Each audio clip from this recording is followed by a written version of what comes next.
વિરોધ અને જૂની પેન્શન યોજનાની માંગ કરવામાં આવી। પેનડાઉનના માર્ગે સરકારી કર્મચારીઓ છે। જી હા, સરકારની નીતિ સામે આજે ગુજરાતભરના શિક્ષકો અને સરકારી કર્મચારીઓએ પોતાનો વિરોધ અનોખી રીતે પ્રગટ કર્યો છે।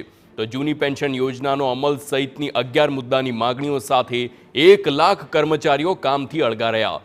જો આપની ટીવી સ્ક્રીન પરના આ 4 દ્રશ્યો અમદાવાદથી સુરત સુધી, અરવલ્લીથી ગાંધીનગર સુધી સરકારી કર્મચારીઓએ વિરોધનો સૂર બુલંદ કર્યો છે।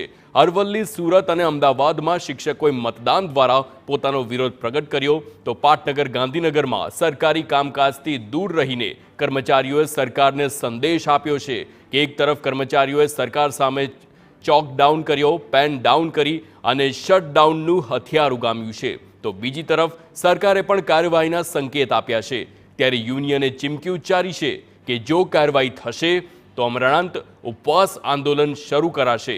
હવે મામલો ક્યાં જઈને અટકે છે તેના પર સૌની નજર મંડાઈ છે।